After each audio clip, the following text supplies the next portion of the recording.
Hello guys, ఎలా ఉన్నారు అందరూ? Thank you so much for all my subscribers. ఈ ఛానల్లో ఉన్న వీడియోస్ అన్నీ ఎండ్ వరకు చూసి ఈ ఛానల్ని సపోర్ట్ చేస్తారని అనుకుంటున్నా. So please support me guys. ఇప్పుడు ఈ వీడియోలో చూస్తున్న ఇంగ్రీడియంట్స్ బట్టి మనం చేయబోయే రైస్ ఐటమ్ ఏంటనేది మీకు ఆల్మోస్ట్ అర్థమయ్యే ఉంటుంది. అదేంటో కాదు, పులిహోర.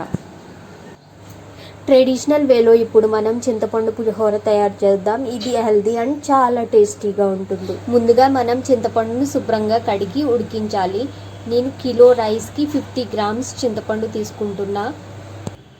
ఈ జ్యూస్ చల్లగా అయిన తర్వాత మనం దాన్ని వడకట్టాల్సి ఉంటుంది. మీ దగ్గర స్ట్రైనర్ ఉంటే దాన్ని యూజ్ చేసుకోండి, లేకుంటే ఇలాంటి చిల్లులున్న గట్టుతో ఈ జ్యూస్ని వడకట్టండి.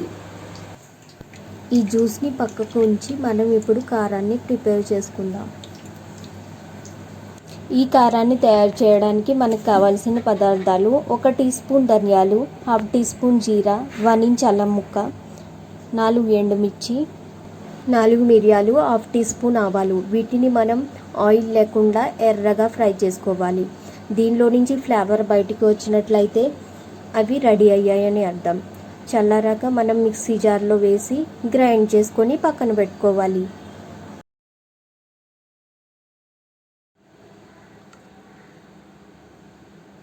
ఇప్పుడు మనం రైస్ని ఉడికించి ఒక పలుకు ఉంది అనగా వాడ్చి పక్కన ఉంచుకోవాలి. రైస్ ముద్దగా అవ్వకూడదని గుర్తుంచుకోండి. ఇప్పుడు మనం పులిహోరలోకి పోపును రెడీ చేసుకుందాం. బాగా ఫ్రై అయిన ఆయిల్లో పల్లీలను వేస్తే 2 మినిట్స్లో ఇవి ఫ్రై అవుతాయి. మాడిపోనీయకండి. మీకు నచ్చిన క్వాంటిటీని ఫ్రై చేసుకొని పక్కన పెట్టండి.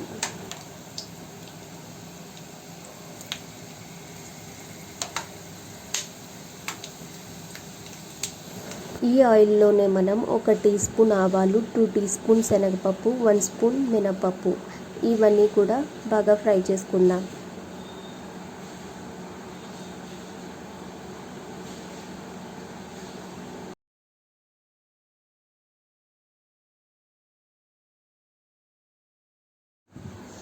ఈ పోపుల్లో 4 పచ్చిమిర్చి, 4 ఎండుమిర్చి వేసి ఫ్రై చేద్దాం. ఇప్పుడు మనం కరివేపాకుని యాడ్ చేద్దాం. ఆకులు చిన్నగా ఉండే కరివేపాకుని దీనిలో యాడ్ చేయండి, ఎందుకంటే చిన్నగా ఉన్న ఆకుల్లో ఎక్కువ ఫ్లేవర్ ఉంటుంది.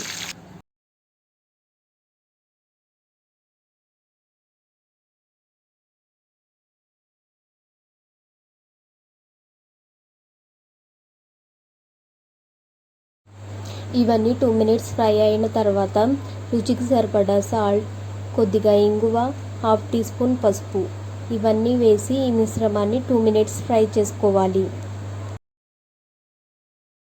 ఈ పోపులన్నీ గోల్డెన్ కలర్లోకి మారి దానిలోని ఫ్లేవర్ బయటికి వస్తే ఈ పోపులు రెడీ అయ్యాయని అర్థం.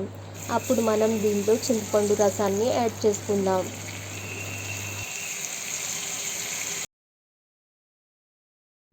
ఫ్లేమ్ని మీడియంలో అడ్జస్ట్ చేసి ఒక 5 మినిట్స్ ఉడికిస్తే ఈ పోపుల మిశ్రమం మనకి రెడీ అయిపోతుంది. రెడీ అయిందని ఎలా తెలుస్తుందంటే చింతపండు రసం కిందకి వెళ్ళి ఇప్పుడు మీరు చూస్తున్నారు కదా, ఈ వీడియోలో ఇలా చింతపండు గుజ్జుపై ఆయిల్ ఒక లేయర్లా ఏర్పడుతుంది. అంటే ఇది రెడీ అయ్యిందని అర్థం. ఈ పోపుల మిశ్రమాన్ని మనం రైస్లో మిక్స్ చేస్తే ఆల్మోస్ట్ పులిహోర రెడీ అయిపోతుంది.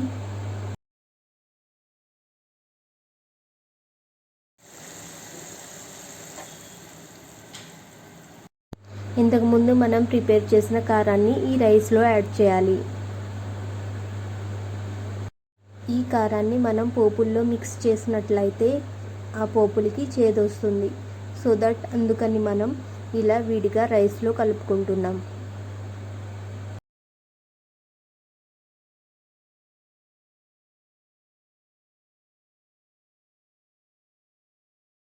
ఇప్పుడు మనం పోపుల మిశ్రమాన్ని వేసి బాగా మిక్స్ చేద్దాం.